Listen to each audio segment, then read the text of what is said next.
Servanthood here to answer your questions about marriage and relationships. And this, again, is not a question, but it really should be. I can phrase it in a question. What can kids learn from a good marriage, watching their parents in a good marriage? Well, guess what? Great question. There's 10 things that a kid can learn. Well, 10 things kids can learn from their parents' marriage. Number one, affection. That is huge. That is huge. They need to see mommy and daddy in love. Little kids need to see mom and dad hugging, holding hands, just that affection that they know that the marriage is solid. That communicates so much to the kids that mom and dad really do care for each other. Number two, I'm sorry. That one is huge. And they need to hear you say that to each other, especially if they've seen the conflict. They need to hear you say, I'm sorry. And I know lots of couples are like, well, we don't conflict in front of our kids. Well, you should, because they need to know that marriage is hard work and that there is such thing as healthy conflict. And then apologizing when you know you're wrong and letting your kids hear you say, I'm sorry. That's right. Affirmation. Kids need to be told when they're doing something well. And I think in our culture, we get distracted and you know, I'm going to divert here a little bit.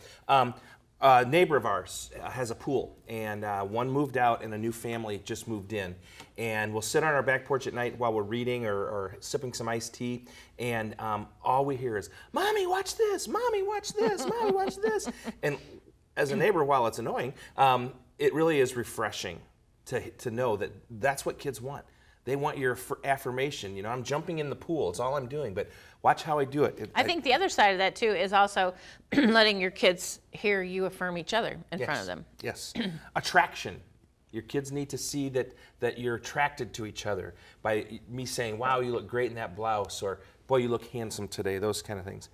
Laughter. Absolutely. They need to laugh. I'll never forget some of the laughing times we had around our dinner table over the years with our kids. Here's a big one for both mom and dad. Respect. Respect. I'm not trying to pick a fight with any other altar, but I believe both men and women need both love and respect. It just looks different. When our son was in junior high, he always wanted to wear his hat. Well, not in this woman's house. It was not going to happen. And I had to say, you're going to respect your mom and her wishes that you don't wear the hat in the house.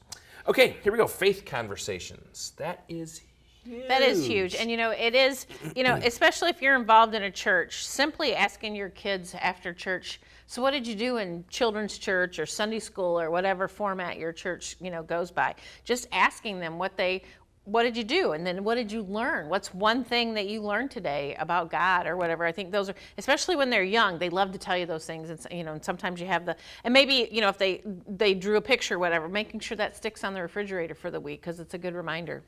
The value of friends. That is huge. We have a saying, friends are the family you choose. And I think that's very important that your kids see you in healthy friendships with other couples, with other families. Yeah, we've had our great friends over the years, and we've always done fun stuff together. We used to take the moms, the women, and the children used to go camping every summer. We called it WACO, Women and Children Camping Out. Those are great memories for your kids. We've done Halloween parties in people's garages where we all just brought our candy over because we live in a great neighborhood, and we'd have everybody would bring something to eat. The kids would go trick or treat. The parents would stay at the garage and hand out candy. It was just fun. Those are great memories that you make for your kids when you have those great friends and family friendships. And number 10, servanthood. Servanthood. That you know, we serve each other, we help each other. Life is not all about me and getting what I want. It's about serving. I remember the first year we served one of the churches in our community do a Thanksgiving meal for people who aren't going to be able to have Thanksgiving for whatever reason they might. And it's always something that a lot of kids in the school get involved in for their service hours. But we just went as a family one year and said, hey, let's just go serve. This will be great. And it was a fun time.